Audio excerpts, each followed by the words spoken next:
Well, welcome to another chapter, more adventures in the art of the attack. My lord, by the time you've watched all these videos, you're either going to be completely insane by looking at my face, probably sick of me, or a brilliant attacker, or maybe a bit of both. Maybe you'll hate my face and be able to checkmate your opponent in style. Oh yeah. And this course really is the most in-depth book. It's based on the book Art of the Attack that I've really come across, talking about different areas of attack. And this chapter is again looking at some different topics and different important strategies. I never had this book as a kid. It was one book I was never aware of, and it's been really fun researching and reading it as an adult. I'm picking up things. I wish I had this book as a kid. It would have saved me a lot of learning the hard way. This chapter is now going on to the attack on the opponent's king. So when it's castled, but when it's either got a fianchetto in front of it, or if it's castled on the queenside. And we'll start mainly by looking at the fianchetto position. So far, we've looked at various forms of attacking the opponent's king using our pawns, using our pieces, but we haven't really looked at a position where there is a fianchetto structure. Now, the attacks in these positions take on a different kind of aspect, really, because let's just put a fianchetto position on the board, a very basic one.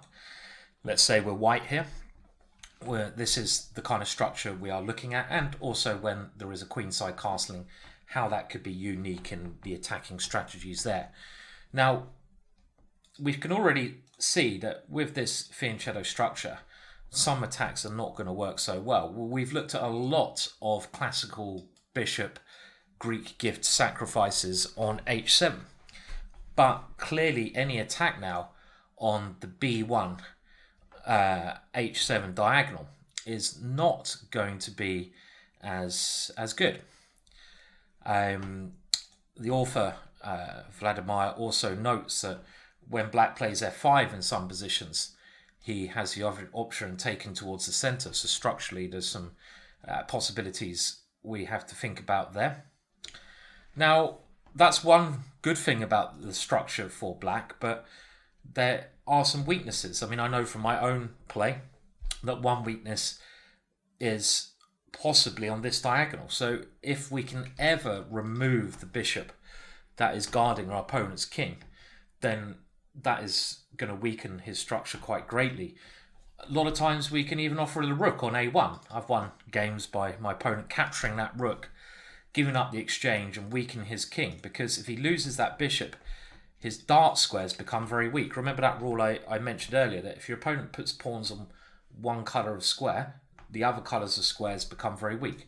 He's put his pawns on light squares in this position. The dart squares, therefore, can become weak, especially if he loses the defender of them. So we should always, when attacking, try to swap off that bishop. That's a very good defender of our opponents. Other things we can think about, and this is diverging a little bit from the book, well, the introduction to the book, just my own knowledge, is possibly something on f5 and h5. In some situations, if we can get a knight to sacrifice itself for one of those two squares, it can open up the g file towards the opposing king. But by far the most natural and the most common attack in these positions is, well, if you've watched my videos, you should blooming well notice by now, is the combination of the h-pawn attack and the exchange of dark square bishops. So we mentioned the exchange of dark square bishops, but really via the h6 square, it is something that is the most common way that white wins these positions.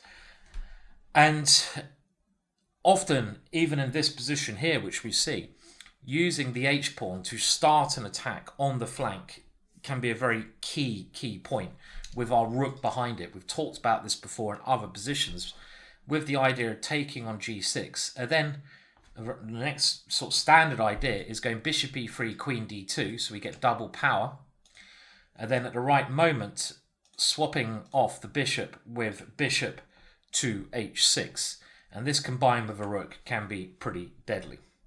So we're just going to have a look at some of these basic operations to start with in this chapter, the attack on the fianchettoed and queenside king. And again, we have numerous examples to help us out, learn about these motifs and to improve your game throughout this chapter. So a nice, crisp, quite simple example to get us into the way this chapter is going to go. And that's about, well, how to attack against the fianchettoed bishop and the castled queenside king. And we can see here black has the fianchettoed bishop, and as we mentioned, this is a key defensive piece very often in positions where one side is trying to attack the king that has this fianchettoed structure. Often as soon as that bishop falls, the position falls. You can also see the knight here is trying to keep up a very strong defensive square, but white has fully opened the h-file. He's obviously used his h-pawn, the most standard attacking theme at some point, to take on g6 and get this attack on the h-file. So the win here is fairly straightforward, and you can try working this out now. White's playing win as I'm speaking. Now, other things I would like to bear in mind about the fianchetto structure. It was Malcolm Payne, international master from England, who once did a commentary, and it rung in my ears that if you ever get a rook to a fianchetto structure, so if you ever can get a rook there, not in this kind of position where you've got the open h-file, but that's one of the sort of best defensive strategies I remember him mentioning. If you ever do that, rook fianchettoed is very hard to break down. Just thought I'd throw that in there. This is taken from a real game. Richter versus Abramavicius, 1930, not abracadabra, but the attack is more abracadabra. Hamburg, 1930, and it is white now who just uses both his rooks to eliminate that strong fianchettoed bishop on g7 to conclude the attack on the squares that I mentioned that are weakened in the fianchetto structure. When it's kingside castling, it will always be the dark squares. And we can do this now. I hope you saw this by rook to h8. We've seen the strategy before, actually, using this h-file. And after bishop takes, we give up the second rook. And after king takes here, our queen can now switch into the attack. And you can see already that the f6 and h6 squares are much weaker, meaning our queen and knight are now able to come in there. And here, after knight h7, other options are no better. If you come here, we take in on the weakened h6 square and then the weakened f6 square. And after black gives up his queen, we will mate him eventually somewhere. So knight h7 is as good as anything, but now, of course, knight to f6, and it should be easy to see that this is now going to be winning. King g7 was played, sacrificing the queen.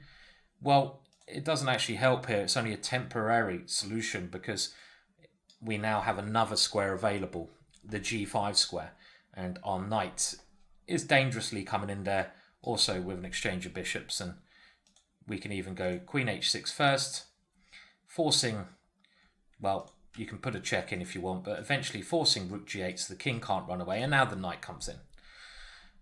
But after this knight to f6 move, king g7, queen h6 is a very clever move, intermezzo move there. I hope you saw that one first. Again, using those weakened darkened squares with our queen and our knight here, because we've got rid of the fianchettoed bishop. And next move is going to be checkmate. So a very basic example there of eliminating the main defender of our opponent's position. There is a saying that you can't get checkmated in these positions if you have that bishop. It's literally impossible. Not always true, but it is blooming hard. So it's a good idea to think of ways to get rid of that when you're attacking that structure. Now, this example from 1946 between Cyril Agi and Sasbo, tricky names for me, is another theme that actually does occur quite often, another pattern of attack. And we can see that the build up to this position is slightly different than before, and the execution is different. The build up being, well, maybe similar to the last game, as in black has used the h-pawn with the rook behind it. But when black has captured on g3, opening up that rook, white has not opened up the h-file fully by capturing with the h-pawn, but he's captured with the f-pawn. Now, in order to, a word of warning here, in order to do these wing attacks with your pawn, I often find that for them to be successful, there's a couple of conditions you need to bear in mind. And one here that black clearly has is control of the center. So black has this mass of pawns and great pawn chain there in the center. And it's much easier to attack on the wings if you're controlling the center, because that is your main battlefield.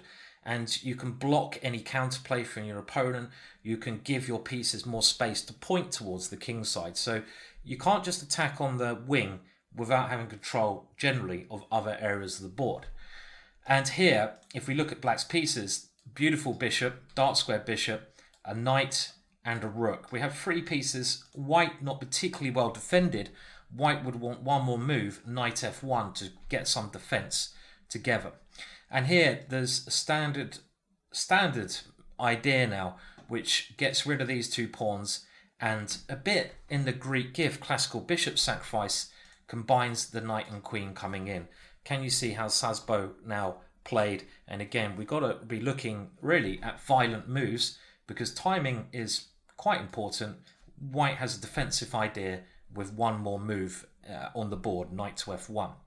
So the procedure is rook takes h2, eliminating the bodyguards. So this one's not to do the bishop. This one's actually to get rid physically of the protection around the bodyguards in front of the opposing king. And after king takes, the knight flies in. King really has to go back, otherwise knight f2, and now bishop takes g3. So black has sacrificed the rook, but he's now got all of his pieces, not all of them, but three big attackers flying into that position, and they are perfectly placed. White only has one piece defending, so again it's that magic number of 3 combined with the queen as well. And rook e2 was tried as a defensive move, but this loses because of the weakness on two focal points, two corresponding focal points. So focal points that are both under pressure, which is f2 and h2. This is why white loses, because of this one. Now, white can avoid checkmate here, but I think, as the author notes, only, quite interesting use of language here, by a serious letting of blood. I mean, you're not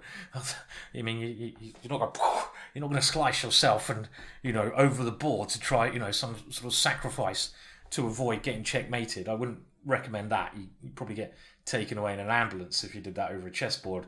I'm sure most of us have wanted to do that at times, but don't do any bloodletting, please.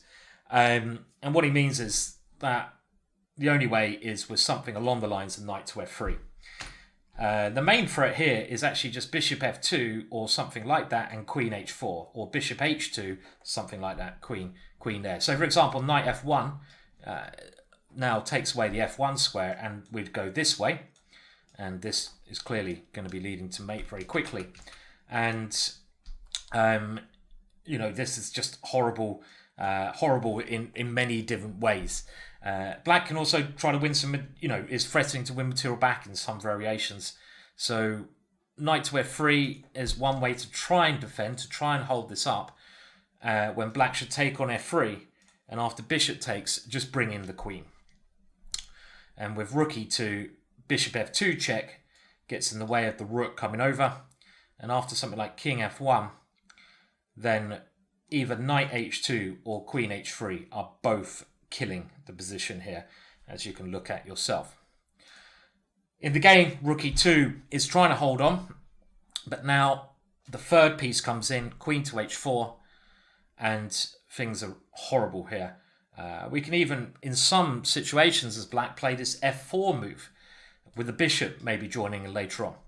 But knight to f1 was tried, but after bishop f2, rook takes, queen takes, king h1. Now queen b2 was a nice switch. Switching from a kingside attack to just winning material and the game. Two big threats, knight f2 and queen takes a1, and for that reason, white resigned. So a combination worth remembering, this weakness on these two squares, g3 and h2, and how you can again use this powerful bishop in certain ways, but only after you've used the h-pawn to soften up the structure. Well, another fragment from a game, Alexander versus Pachman, 1947. And again, we see the structure of the fianchettoed position and another technique to break it down. Now, when there is no natural opportunity to use your h-pawn effectively and the rook on h1, this is still an option here, to be honest, but the fact that white has castled means it's not as strong as an option. And when there's no forms of sacrificing on h7, with the bishop being free, which is not an option here, the bishop is not free, we still have other ideas to break through. And a form of sacrifice made to open up the position, and one that I mentioned in the introduction, is a sacrifice to do with a piece coming into f5. And this generally only works when we have good control of that square and pressure on the newly opened g file, which will give us an open line towards our opponent's king. And in this position, knight to f5 here is a prime example of that. This is what the author calls a typical anti-fianchetto sacrifice, and it's absolutely correct here. From f5, the knight controls g7 and h6, okay, so some important squares, and has the intention above all of eliminating, this is the main idea, if it's not taken, that strong defending piece, the bishop on g7. I mean, if you can get rid of that bishop, you generally always have some attacking chances, especially if you still have your bishop of that colour, the dark square bishop here, because those squares will become very weak. Now, in this position, the acceptance of the sacrifice is kind of like key here. And this is a way to sort of unlock black's solid structure, I would say. And we can even see the use of, well, a mini sort of pawn surge, you know, a mini pawn avalanche, as we looked at in the last chapter here. Now, okay, well, let's have a look, first of all, if black takes this. And this leads to the most critical line. So it's the first move we should look at. To be honest, if I saw that white was winning here, I probably wouldn't even bother analysing the other lines, because I would know if my opponent's not going to take my knight, I want to put my knight in there because of the pressure it causes my opponent's position in this position. Now, anything else, I mean, you know, can be tried, but knight takes g7 is a big threat. So it might be possible in some way, and this is a new analysis for the 2020 Chessable version of this book, that black is able to play f6. And again, this is found by some of the great workers behind the scenes. So much work has gone into this course. This might be black's best way to defend, just trying to keep some defensive category. But now knight takes h7 is Layla's top choice. And after king takes h7, knight takes e7, and now bishop to e8. And this is apparently the best possibility at black's disposal. White has won a pawn temporarily. You can always save the piece from going here, but black has survived the first wave of attack. And if we try a move like h5, he can at least block things down at some point with g5, keeping his king position as blocked as possible. I mean, in that position, we take the knight first, but as a general principle. Now, after knight to f5, let's see what happened in the game. Pawn takes was made, and now here, we generally take with the G pawn, especially in this position because of our rook. Now, in positions of similar nature, one is often faced with a question which pawn to take with, because they do both have their advantages, and it obviously depends on the individual, things that are going on with the position. This is pretty clear that this is the right move because it opens up the queen and the rook to come in to the attack. But in some other positions, taking with the e-pawn will give some benefits. And the benefits of taking with the e-pawn is that the g-pawn can still be used. So if the knight wasn't there, you could use the g-pawn to either come into g6 or to support f6. So again, this sacrifice on f5 comes in some different situations. And when your opponent takes it, you have to work out which of these is correct. In this case, certainly g takes because of our great influence over there. Now, how does black try to defend this? Well, f6 is played in the game. And you can have a look at what you should play in a minute against that one. h6 can be tried, but after queen h5, black has no good way of stopping knight takes f7, and there's also now horrible ideas of knight e6 and bishop takes h6, which is also going to be crushing through. Knight g8 is trying to get some defenders around and trying to consolidate by bringing the knight to f8, would stop our queen coming in. But can you see the move in this position? Again, time is a little bit of the essence here. And here, knight takes h7 is the way to go. And after king takes, we can now get rid of the important defender. These combinations often come down to this. And rook takes g7 with our clear first rank is winning. Our queen or bishop is going to come in depending on how black responds here. So these are all very bad. f6 is actually no better in the game if we go there.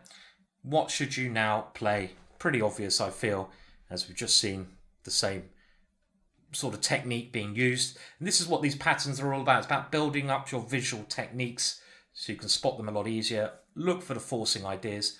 Look for the smash bang wallops. And here, knight takes h7 is a way to force open the black king. And if that is captured, we can easily see that a check followed by the removal of black's last defender wins like before. So bishop e8 is the only attempt that was played to try and stop that one coming in.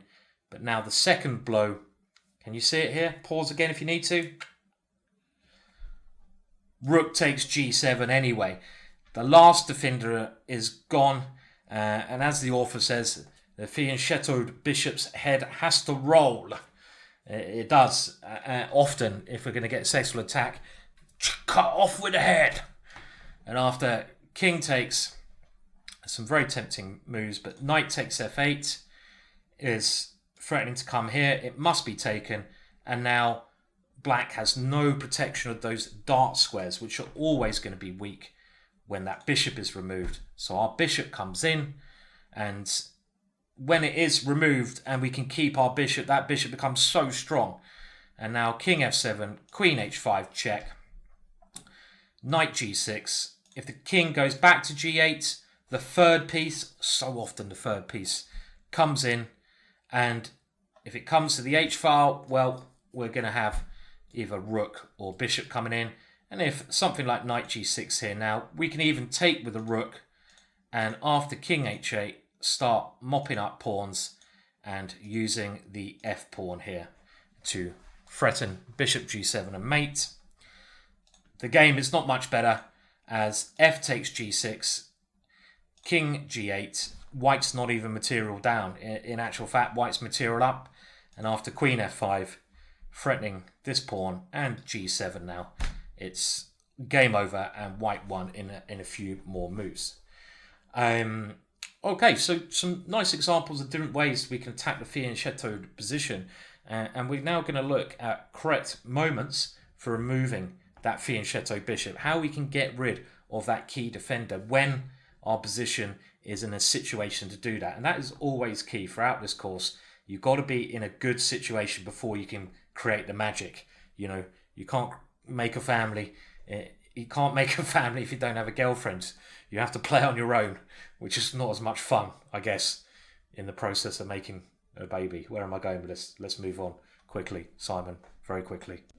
So the importance of removing the opponent's fianchettoed bishop is, as we've seen, of paramount, should we say, paramount importance. It's one of the most important things when trying to destroy, win, checkmate our opponent, because that little guy on g7 is often a bit of a hero.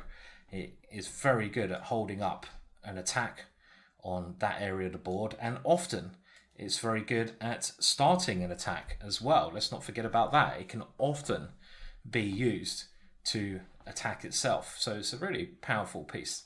Now, this next position, as Vladimir mentions, was given in one of his previous books, Analysis of the Dragon Variation Sicilian, which I think you can see here. And now we have a look at some ways where white can aim to get rid of that bishop. And the first line he gives in this extremely complex situation, this is where timing is really, really of key importance. I mean, this is where you are on the front line, your actions, everything goes a bit in slow motion. Every action you do has to be made quickly, and it has to be done violently, because there's so much going on here. Your king is here, his king is here, opposite sides. Black has some really powerful pieces lined up against your king. So if you mess about, divvy about here, you're going to get checkmated. It's critical. When the timing is of key, you have to play with more urgency. And the first line he gives in this position is queen to h4. And this makes some sense because there is an idea. Triple pieces will be enough to break down that bishop. It takes a long time to get triple pieces, let me remind you that. But the threat is obviously to dive into this position and give checkmate, which I hope you can see.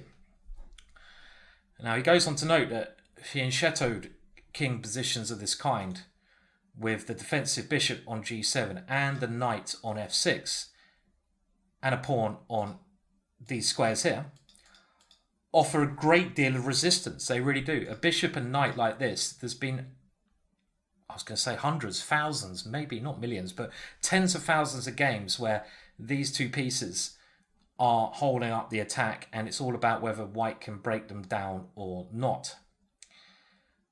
And it's surprising that in this position, even though there is so much thunder, as Vladimir calls it, on the h-file, and pressure here, 3 pieces on that file alone, it's surprising that black is actually okay here, and if anything, more than okay in this position.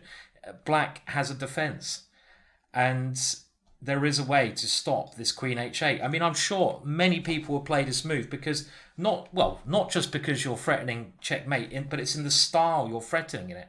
If black takes on c3, this would be a fantastically pleasurable way to finish a game by capturing here and then bringing in our other rook to checkmate. I mean, what a great way to finish the game. But in situations like this, where timing is so important, where every move can change the game straight away, you have to make sure you've really looked at every continuation. And in this position, black can defend. How can black defend here? It should be easy to see. And in a game, I'd kick myself if I played this and then black defended, because you're forced into finding the defense. If black doesn't find the next move, black is lost. So you should be able to find it easily. What is the move? Knight to h5. This is the only move to gain a little bit of time by clogging up the h-file to start a counterattack. And this now makes things incredibly unclear. Bishop g7 has given us one line. In actual fact, pawn takes h5 is the only chance, but now it's black's turn to attack with pawn takes c3. And black is probably the favourite here because he's got more dangerous threats brewing. But after bishop takes g7, what should black now do? Well, black actually should now not take on c3, where bishop takes c3 gives resistance, but take on a3. This is really beautiful, beautiful move. And this is not taking the piece, but it's forcing a way through the position. And again, this one defensive move has given black time. Obviously, knight h5 is not a move you'd be playing in a normal position, but when you're threatened with mate and you have counterplay, saving that little bit of time, that's why timing is key here, is the most important thing. And now, well, queen g5 is one idea to try and sneak in. If pawn takes knight here, then a new discovery has been made for this course by Chessable this year, 2020. And this is an improvement on all previous work on this. And the previous people who published this, it was Everyman, so their book updated a lot of the original book in very good style. John done a great analysis, but they did miss here the fact that king takes g7 is possible. And they also point out that, okay, this is also possible as well. So these are some crafty. This is the win. Sorry. In the original text, let me get this right. King takes g7 was suggested, and the computer now gives that after pawn takes g6, it's a dead draw, of course, as in computers always do. Luckily for me, the analysis stops there, so I should try to work this out. I'm not going to. I mean, both sides attacking. You can check this on the computer yourself. It's one of those positions you need to calculate. It's a draw, but in actual fact, that is irrelevant because not king takes here, but the winning move is pawn takes b2. This is the new discovery. That was the improvement on previous texts. And the point of this move is that if king to b1, which looks like the best defense, we simply just bring the queen into a5, and it's not that difficult because again, white is timing one half a move even behind, and this half a move allows black to land first. And is there any other moves? Well, if the king comes to, let's say, d2, we can queen, I would imagine, and after knight takes, come in here. This again is launching the attack first. So key, these timing of the positions. And this queen h4 lost that half a move.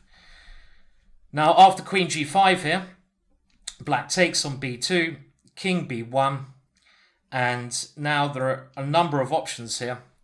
And the original analysis has been amended a lot of times here, because again, this is still a really complex position. Now, if king takes g7 in this position, well, things are still very unclear, but can white survive now? Have a think about it. Well, he can maybe survive just about by playing pawn takes and then queen takes c3. But even here, I don't see how he can survive because bishop a2 is a major threat. So it's obviously gone wrong greatly for white here.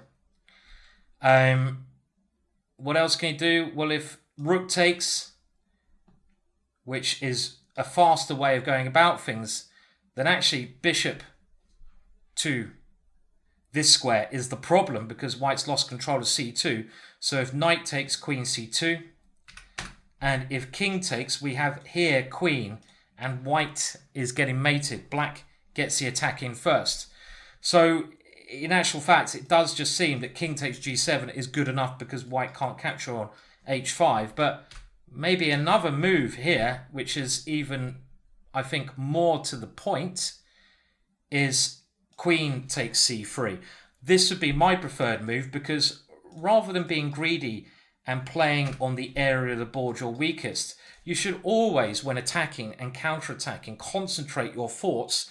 You should even, in some ways, just not look at that area of the board.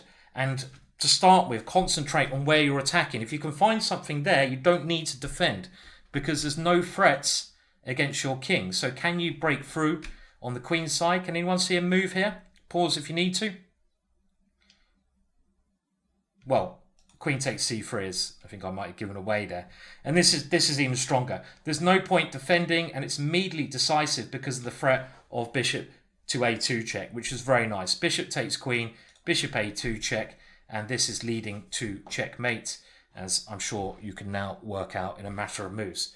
So going back, queen h4 in the original position looks very scary, but the reason it doesn't work here, you're not getting rid of your opponent's main defender quick enough. You're losing half a tempo, and with that half a tempo, you're giving the game to your opponent. You're actually losing the whole game. It's a turnaround of one whole point because of one sloppy move where you're not playing the critical enough move. So you can also now go back to this position before I go to the next video and think, okay, well, if queen h4 is not the move, what is the move?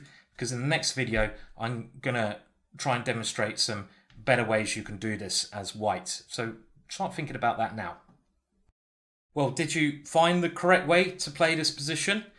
And because of the last line, where we're losing time, we have to find something a bit more aggressive. And there is something more aggressive. There is a better move, and it is the crazy but brilliant queen to h6.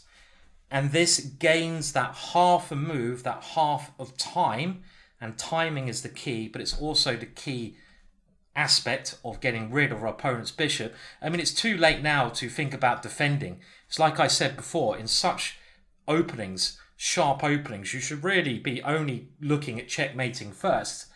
And in this particular position, it's no time to defend. You can't defend here, it's too slow. But queen h6 is a brilliant, brilliant move. Now, what can black do against this? Well, first of all, he doesn't have time to, again, take on c3 because of this one immediately, and we saw this being checkmate in the last game. If he tries knight to h5 now, it's a different situation. This does not work because our queen is in a more active position. And can you see the checkmate in two moves? Pause if you can't. Well, we've got to be looking for checks, captures, way to force open the position, and queen takes g7. Our bishop plays a key part, followed by rook h8 is the way. And if king to f8, trying to run away, then we can also checkmate again. You should be able to solve this. Pause if you can't. Queen h8 check. And we've seen what happens if this is captured. Well, we can have a look at that in a second if you want. But after knight g8, white's best way to checkmate here is by taking the knight and coming in with h8. And this is a common checkmate pattern. And after this, our bishop proves its worth. And if we look at that line again, if bishop takes here and here, it's the same technique. If knight g8, what do we do here? Of course, we eliminate that one and bring the next one down.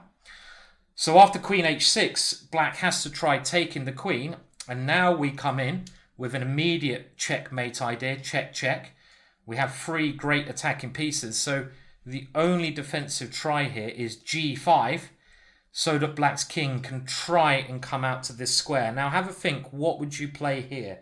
The next move, not so easy, but it's a move, if you follow some of the rules I've gone over time and time again, you might be able to find. So pause now, have a good think. Calculation is the key way. And I know you have perpetual here, which is good.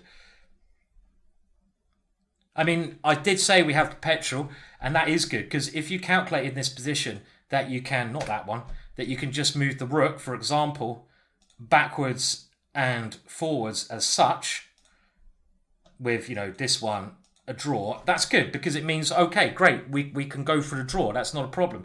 I would like to mention this position, there's no way to win at all. Black is threatening to take our rooks, either one of them. We don't have time. So in order to win, the check does not really work here. Now, if we try rook takes f6, this is a nice idea because obviously it can't be captured, because if it is captured, our bishop comes in. But black can actually defend here. And if you went for this move, I would like to add that you're not probably thinking of your opponent's best defensive moves. You're being a bit optimistic. You've got to always look at your opponent's best defensive moves, and by moving this bishop, you can play e5. So even bishop a2 and e5 defends, but black actually has time to play bishop c4. And there's an amazing line here. If you move the rook, e5, and black is safe because the king has ways out, you're only attacking with 2 pieces. And if you play what you think might be the fantastic rook to h8 check here, well, we can't take this one because of check and checkmate, but we can actually play king to g7. And again, after this rook moves, we have e5. Amazing lines, yeah? So, in this position, we've got to think for something else. And the one move that does the job is bishop to d3. And the reason this works is our active pieces, bishop and rooks, we've tried using them. Remember the rule, we can't do anything with our active pieces, so we've got to look for reinforcements. And the one reinforcement that wasn't doing anything is this bishop. And by bringing it here, we create checkmate ideas now involving e5. So, for example here, if pawn takes c3, we're going to check, check, and play e5. And because of this bishop, it will be checkmate. So this is the main threat in the position. So it's bringing in those reinforcements when we calculated there's no other defenses. Now bishop takes g4 might be the sternest defense, but we can have a look at other moves. If bishop to c4 here, well, this is aimed at taking on d3, right? But we can now, can you see the win? Pause now if you need to. Pause if you need to. Logical idea this, but we're still doing well. Rook h8. The other rook comes in. e5. Bishop takes d3. So he's got rid of our bishop. But now we have check and taking on f6 with bishop f6 to continue. I mean, this is one of my favourite positions and ideas in the whole of the book, this queen h6, which was found by the author, Vladimir, before computers. So, blooming well done there, author Vladimir. Get yourself a vodka for that one. Okay, other moves that could be tried. Well, knight h7 is not working. The idea is to try to go f6 to create another kind of escape here. But after check, check, and this one again, it doesn't matter. f5 can be tried, but now we take on f5, and after this one, we have e6 check, amazing lines, and rook h7 checkmate. It's a very good example of correct calculation, this one. I'm going to use this in some other lessons of mine after this comes out, this course. And, well, what else? Well, bishop g4 is a way to try and get some space, and also to bring the bishop back to f5 when e5 is played. But now, again, do pause if you haven't worked out the correct continuation here. Is it bishop f5 or is it knight e4 in some cases? Well, there is a mate. You can work it out. I'm going to try now myself without looking at the answers. Okay. And the idea is, again, we bring the king out to g6. Again, we go e5. Now, knight e4 is the best defensive try, because if the bishop comes to this square, we already saw what happens here, didn't we? It was check and then checkmate on f6. Remember that pattern? So you've got to first play as black or try to escape through knight to e4. And now there is some f5 and bishop f5 ideas. So the right way to do this is rook to h6 check. If the king now comes back to this square, we have the unbelievable e6 check. And mate is going to occur very shortly. And after king f5, then we have bishop takes e4 and king f4. There is a checkmate here. Brilliant, brilliant stuff. Knight e2 checkmate. So This is one of my favourite examples, like say in a whole book, this one. And this winning move, Queen h6, is to do with getting rid of the fianchettoed bishop, but also that timing. Black didn't get any chance to create counterplay with Queen h6, as he would have done in some of the other variations. So brilliant, brilliant example there. Okay, so we're still in the chapter of attacking fianchettoed and positions and queenside castling positions. We're now going to start bringing in that queenside castling motif and how that changes really what we're trying to do with our other techniques and other things we should watch out for. Now, the author goes on to say that a lot of things have been mentioned about queenside castling. Some people before the art of the attack even said that it's just a weak option, a weak idea. But of course, that's not true.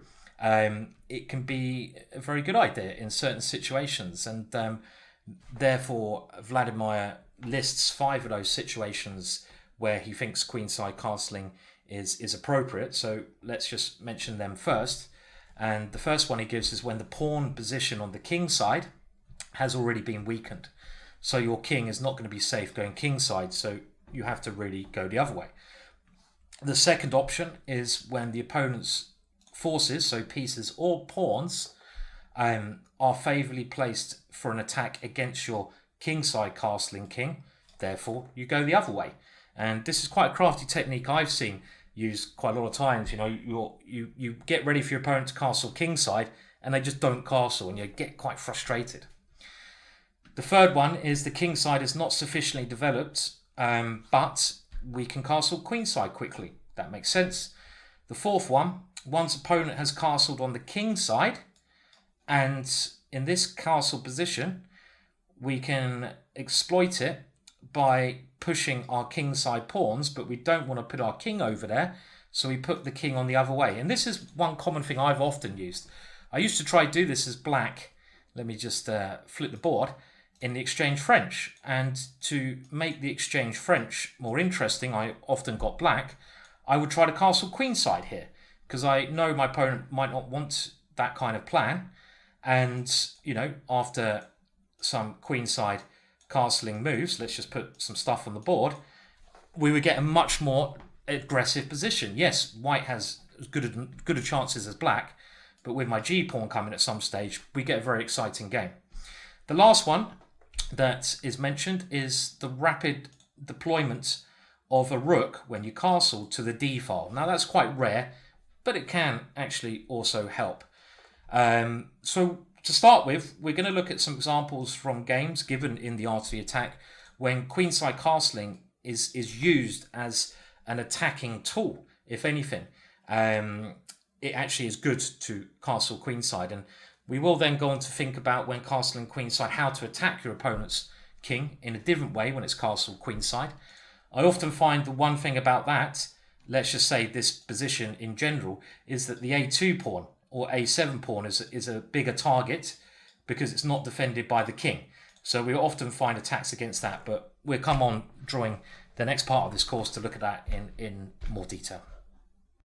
Well, this next example is Keras versus Reshevsky, a child prodigy, 1948. And we're looking at it from the black side. And I think what this really teaches us is that we have to be cautious when going against the normal laws of development, which states kingside castling. But as long as we don't think we always have to go that way, and we can assess and evaluation key positions properly, then we will often find that queenside casting can be a great option. Now, in this position here, it seems like black is in a bit of an inferior situation because he's threatened by knight d5, and also knight b5 is a nasty little tactic. So he's got to try to do something a little bit drastic, but playing without any prejudice and playing in the way he does works out very well. g5. Now it's clear he's not going to castle kingside. Bishop g3, and here queen b7.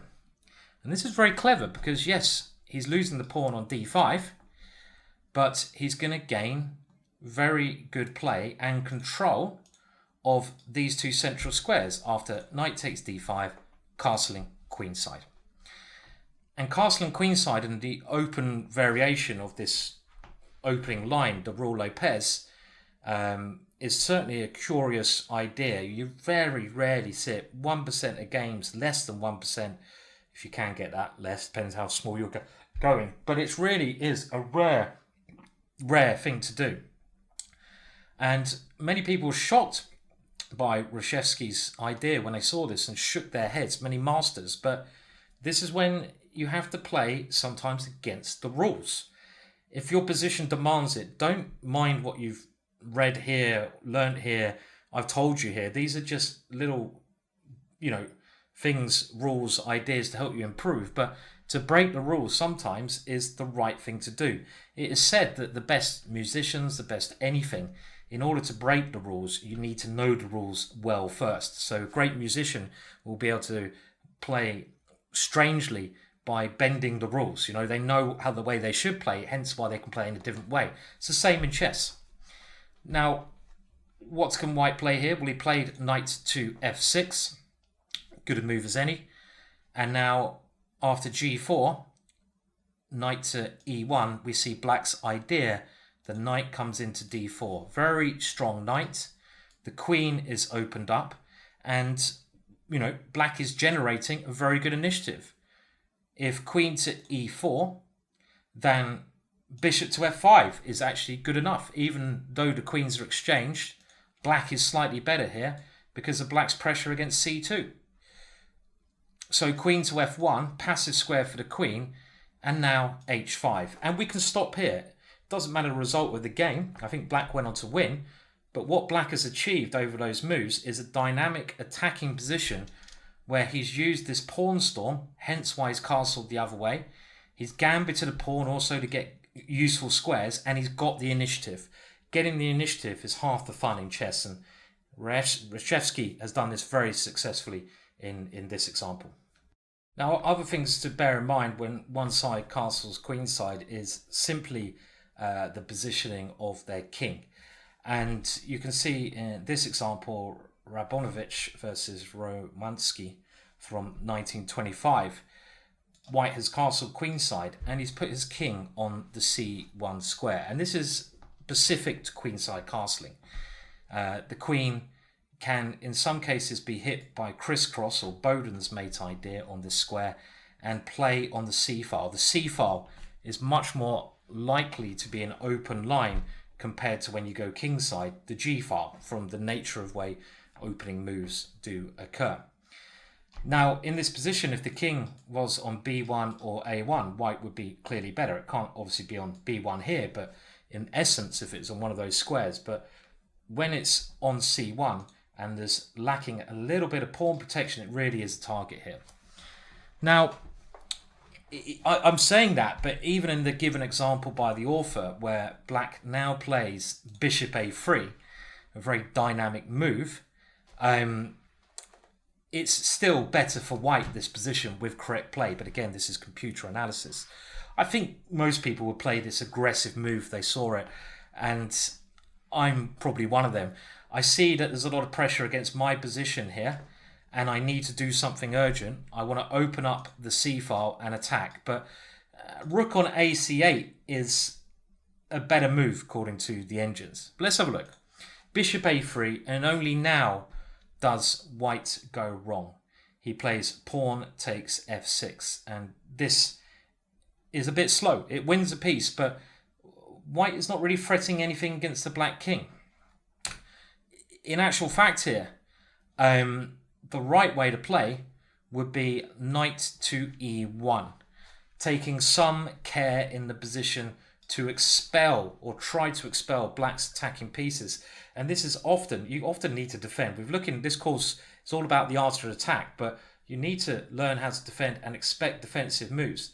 And if your opponent's got some dangerous pieces in your position, expelling them from that position is, of course, important. And this is why actually knight e1 does that. Quite an unnatural move, but it works very well. Now, going back to the game after queen c5, we now see that White makes a second error. The main threat here, queen takes c3. Of course, this has to be dealt with. Now, bishop d2 was played by White but this leaves him in a very tricky situation because of the king on c1. And this example with no pawn on c2 is really quite, I've seen this used a lot when there's an open diagonal there. Very difficult to survive when there's a bishop there in an active position. The best move was for white to give some material back, and this is a normal strategy. You're up on material, you've won a piece there, give some back to try and defend. And only after rook takes d3, now run away. King to b1, and if rook takes c3, you can survive this one with the bishop coming back here. And, you know, the computer says white is surviving, probably a draw here. Now after bishop d2, there was a very nice move now. Can you see it? Have a think about it. Pause now if you need to.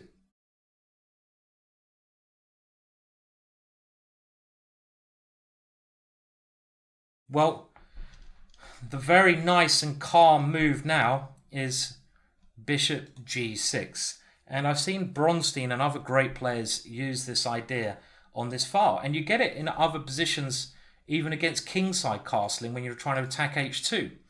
You want your queen in front of your bishop in these positions. That's one idea, because now if we can get our queen there, it can come into c2. The second idea is to remove it from any loss of tempos that white can do with knight there.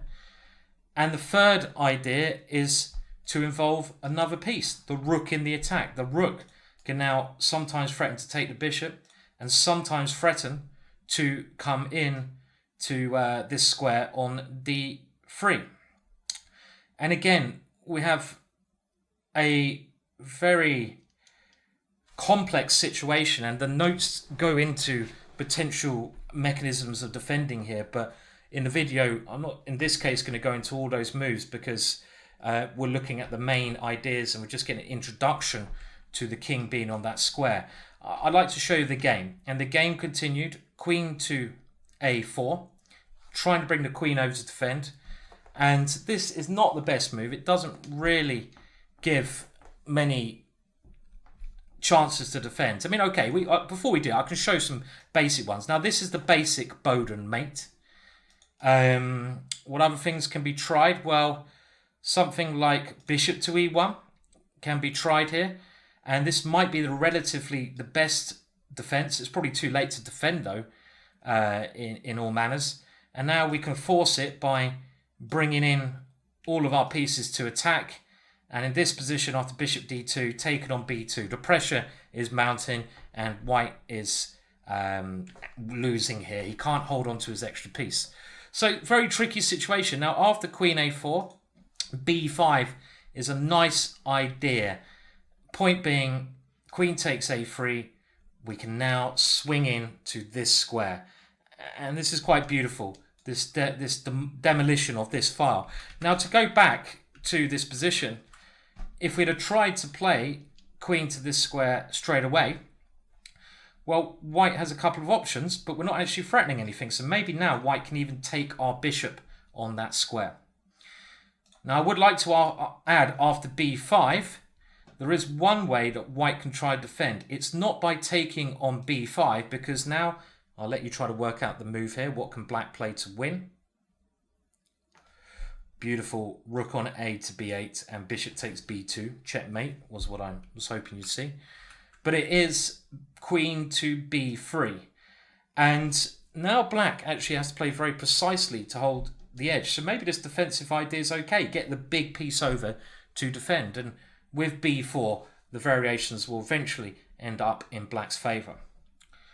Now after queen a3, queen f5, white now resigned. And again, it's to do with the placement of the king. So we'll talk about words of warning after this.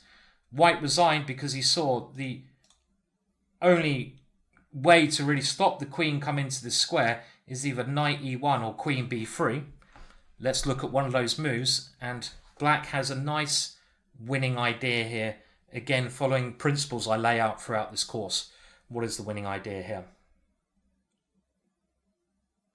Well, if you can't do anything with your active pieces, which are really these guys, the queen can't get in at the moment. The rook hasn't got anything to do. You bring in your reinforcements and you create threats. And by playing rook on a to c8, the last piece comes in, pinning the knight. There's no way that white can stop queen to b1 checkmate. You know, for example, this is mate because the pin on the knight. So when you castle queenside, do be aware of your king's position, and for obvious reasons, it's extremely risky to do so when there's no pawn on c2 and your bishop has this diagonal.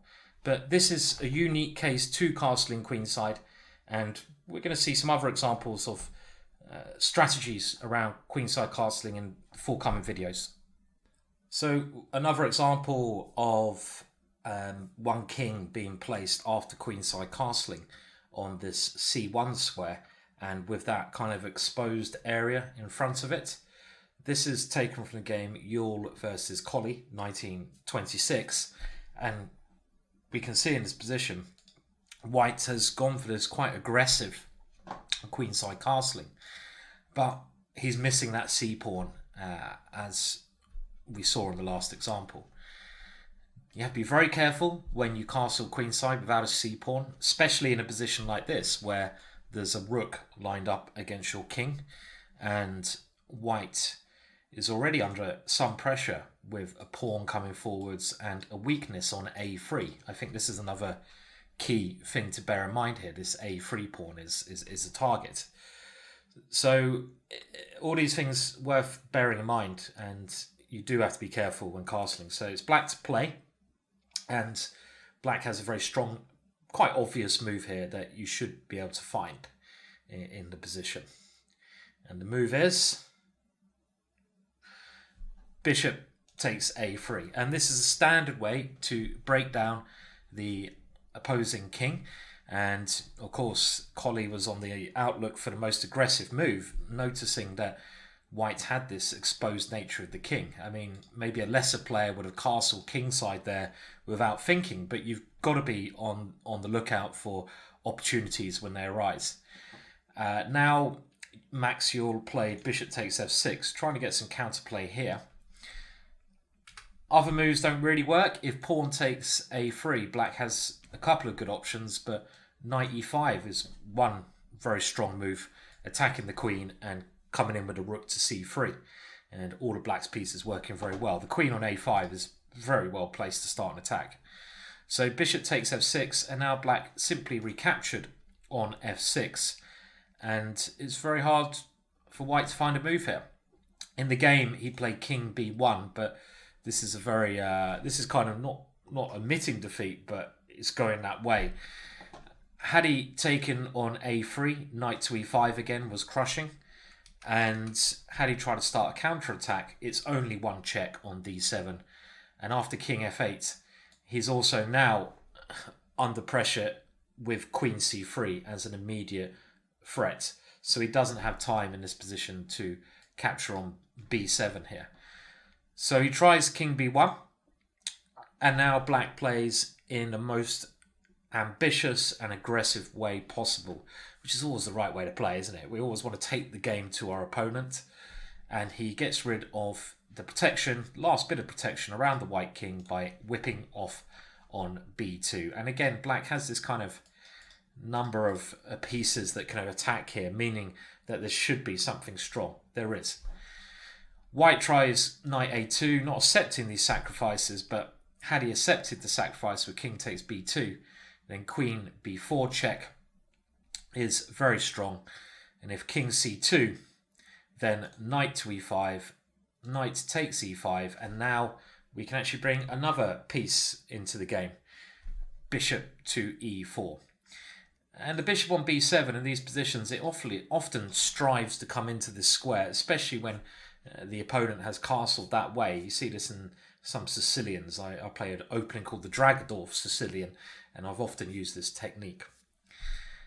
Now, after queen b4, king a1 in this variation would have been a better try, but after rook a8, knight a2, black should actually just simply castle here, not with the reason of getting the king safe, but to get another attacker in the game. And the big threat here is rook takes a2, followed by rook a8. And I don't see white surviving this position. The game continued, knight a2, and now knight to e5. Notice how black is not going backwards. He's always trying to find the most energetic solution, which is the right way to play. Even when you've bagged a couple of pawns, it doesn't mean you should suddenly start playing overly passively. There's a difference between playing passively and safely. And now knight takes e5, the queen was on pre, but bishop d5 was black's idea. And in this case, the bishop takes another diagonal with some rather scary threats. White tries queen takes d5, but after one last punt, rook a8, white resigns. He's clearly going to get checkmated, and he's queen down, which doesn't really help, does it? So a nice smooth game from Collie there in this typical queenside castling position. So again, the things to watch out for: if one side is castled queenside without a c pawn, it's very often going to be exposed to attack, as long as the person attacking has enough pieces.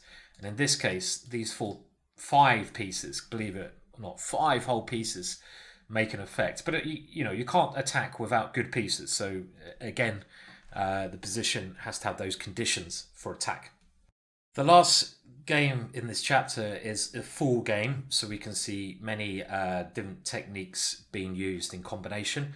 But it really does show this queenside castling and how one side, in this case Lasker, uses an attack to put pressure against it and eventually get the win. 2 famous players, Lasker with the white pieces against Marshall, and this was played in 1914. And it's a nice game, nice smooth game to finish us off, and hopefully we'll have a good idea about some new attacking techniques after watching this one. So the game starts with a Petrov, and this opening is it's now taken a resurgence in popularity. It's one of Fabiano Caruana's main openings. He used it in the World Championship match against Magnus Carlsen, and many other players play it. Wang Hao from China, and it's a way to try and keep a safe game and to equalise without too much risk early on. White takes on e5, and now the main line, knight takes e4. Now after this knight takes e4 move, there are a couple of modern approaches to this position, and Lasker's move, queen e2, is not one of them. This is an old move. It's sound enough, but it really doesn't give white any real advantage. This idea, it's a very safe move to play. I mean, Fabiano with white plays knight c3, and it's always interesting to see what specialists in openings play against that opening, because you can maybe get an idea of what they think is the critical line. And this has the advantage of unbalancing the pawn structure by capturing this way. Quick development now for white's pieces. If we want to be a master of the art of attack, we've got to go for quick development. After queen e2, you'd be surprised to note this game ends in some crazy queenside attack. And this is actually Morphy's old move, this queen e2 move. Black has to play queen e7, and now the simple d3. Black's knight retreats, and here bishop g5. And white's trying to rely on his slightly better development advantage, which is there to give him some edge. But the problem is the pawn structure is so solid, it's so symmetrical. Neither side has weaknesses, that your pieces don't really have many targets to attack, even if you get that better development. But black now, Marshall avoids the exchange of queens with bishop e6. And the funny thing is that this opening may have been a very clever choice by Lasker. We see some psychological elements here. Marshall is known for wanting to keep the pieces on complex, attacking, aggressive games. And queen e2, which is the move to equalise. And then here, there's a number of options. Bishop e7 being one simple idea is equal, but it's not what Marshall wants. Marshall wants an uncompromising games, and this just shows you, in order to be a top player, you have to be adaptable. You might have to play positions like this even if you want to attack every game. It's just part of the process. And the unwillingness that Marshall shows in playing bishop e6 leads him into some problems straight away, because black is now a bit behind in development and white can clearly castle queenside quicker. And in this situation, that looks like the logical choice. Why? Because he only takes 2 moves to get the king there, move the knight, castle. To go the other way, you have to move the queen, bishop, rook, so it takes longer. And in positions where your opponent is a little bit behind in castling rights, speed is of the essence, as it is in most opening positions, especially when there's open lines like there is here. So knight c3, knight b d7, and now castles queenside. And again, totally justified, especially when this bishop is hemmed in. You could have developed to e7, e2 eventually, but what's it actually doing on e2? And we saw in another game earlier on in this course that often bishops can be left on their original squares. Unlike knights take a long time to plod into the game, but bishops can be left there until later on, where they can zoom straight in. You don't always have to plod your bishop out to somewhere which is not doing anything like e2. And also, this rook plays a good role in supporting the d pawn, giving white a very natural plan, which is d4, d5, which is going to cause some issues with the rather cramped nature of black's position. So castling queenside, totally right. h6, and now bishop h4. Now, the chessable experts have made a note here that, in actual fact, in this position, the best way to play is to keep the bishop on this diagonal, because funnily enough, this h6 followed up with what black plays. Black just about finds enough counterplay to get rough equality, but had white, let's say, played the bishop, I don't know, let's say to e3, then it would have stopped black's following plan. And also the bishop looks generally quite useful on that diagonal at some point, especially if we can go d4, d5 and black has castled. We might grab that pawn. If b6, we have queen a6 checkmate. Very pretty. So this is the sort of modern way to play it. Now, after bishop h4, black plays g5 and knight h5, which is a very good plan often when you're not going to castle that way, because that bishop is a key piece, and you can aim to eliminate that bishop, and your own bishop in this position will be okay. So I think actually black's not so bad now. d4, black eliminates the bishop, and here plays g4. Yeah, I mean, now white's got to decide where the knight goes to. And in the game, it goes to h4, which to me looks very natural, because you have a hole on f5 which can't be covered by a black pawn. So the potential of putting the knight on this square, moving it forwards, whenever you move knights, you've got to give them potential. I've seen so many games where players move knights without any thought behind it, and those knights can never get into the game. But in this position, you have potential of getting it in there later on. So to me, this makes a lot of sense. This disagrees a little bit with Vladimir, the author, who much prefers knight d2, and with the idea that this might have potential to, come around this way in some situations. They both seem okay to me. I mean, I don't really see why knight d2 should be better than knight h4. Putting the knight on h4 makes a lot of sense to me. So I'm going to disagree with Vladimir there. I'm allowed to do that occasionally, just on the odd now and again. We can't. We've got to make our own judgments. I'm sure a lot of you disagree with me, which I hope you do. Not too much, otherwise it'd be a crap course. But just occasional. And here, black now plays d5. And again, the original text, the author says a decisive mistake. But we can now see, and again, this is new analysis done by the chessboard team updating this, that this might not even be a mistake, to be honest. The only other option was knight b6. We'll come to this in a minute. And this is, pretty much, according to the computers, and of course we got the advantage of the computers, pretty much as good.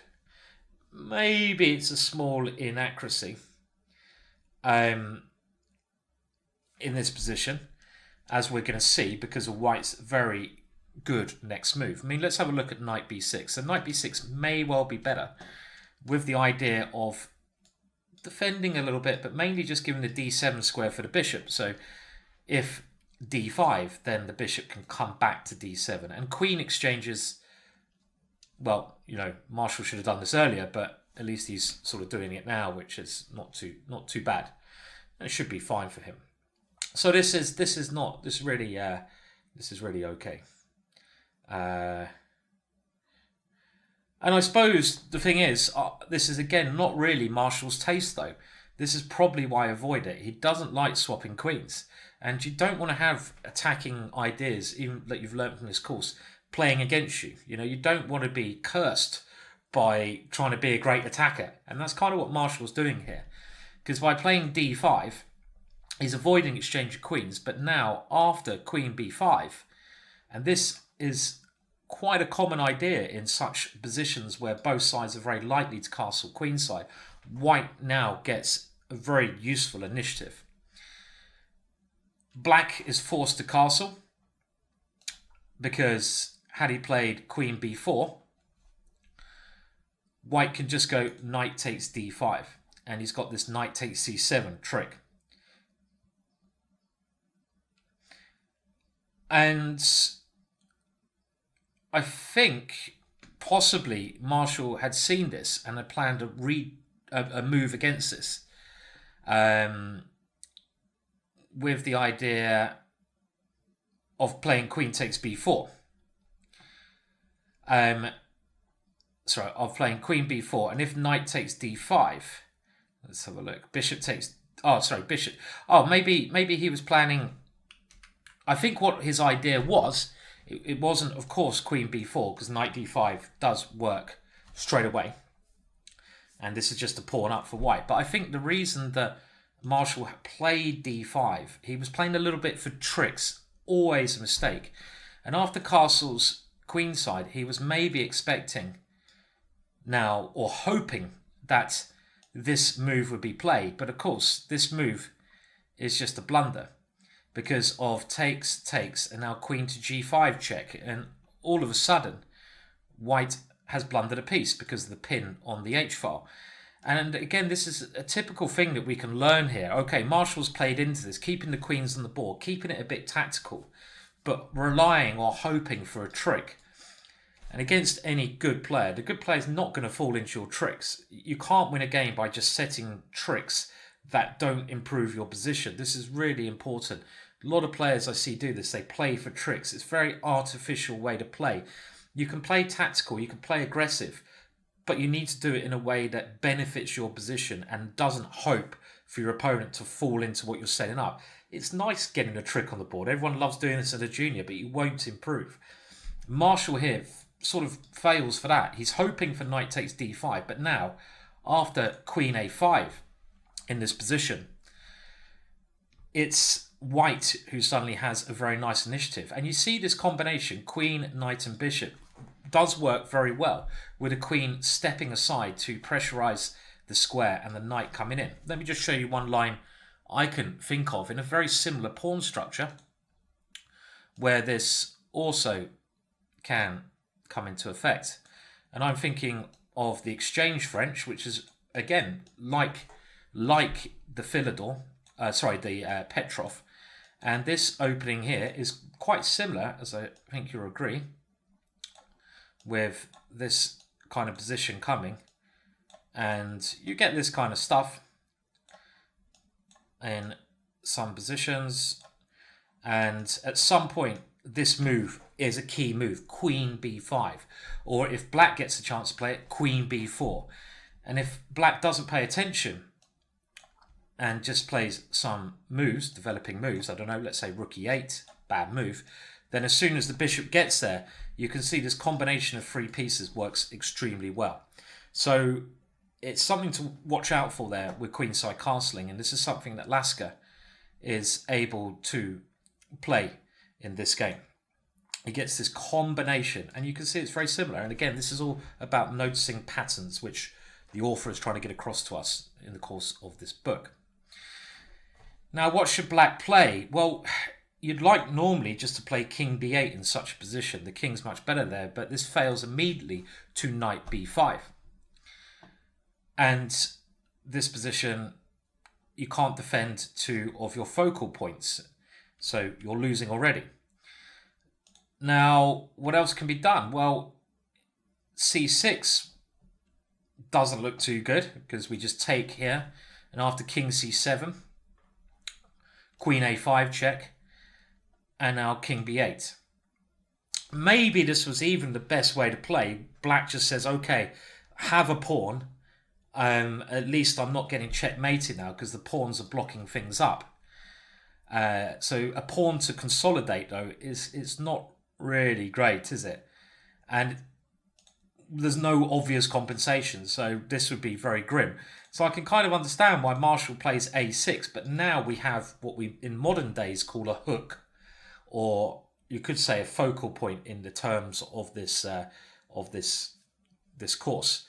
We have a target to attack, and remember, moving pawns in front of your king, very risky. So what do we play here? We have the three pieces attacking, and obviously bishop takes a6 is the correct way to proceed here.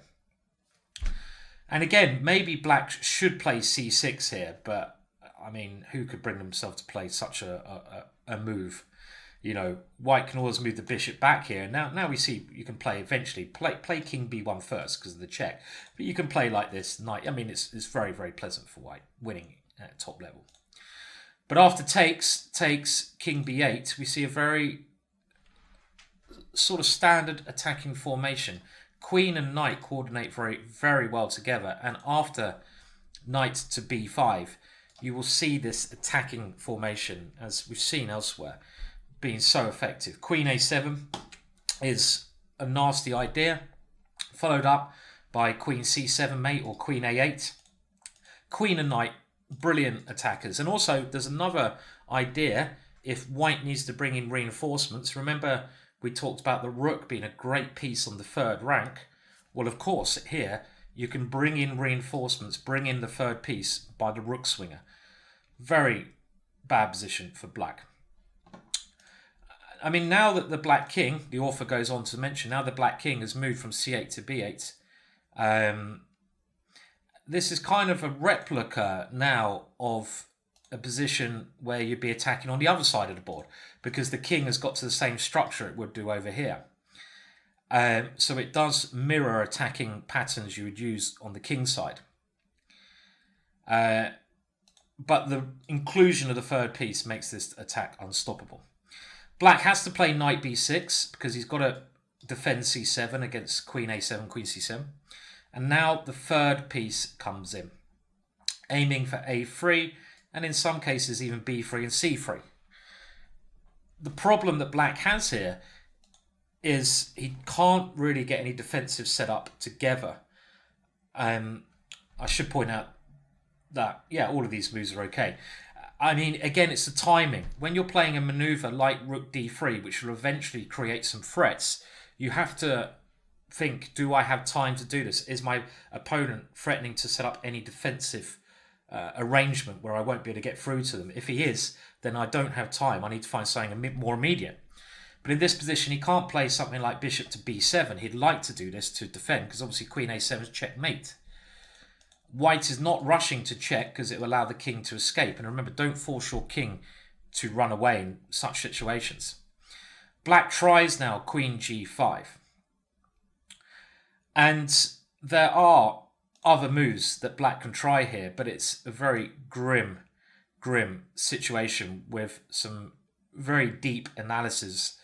But again, with the video side, I'm trying to keep it into sort of simple terms as we can in attacking. If you go into this, you have to do your own analysis, and we can show some lines. Well, okay, let's have a look.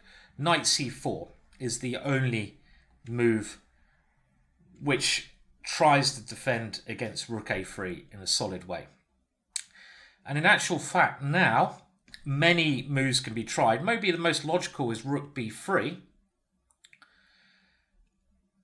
And this might look like white's fallen into a trick, but in actual fact, this is still winning. For example, the trick being check, king b1, knight d2 check.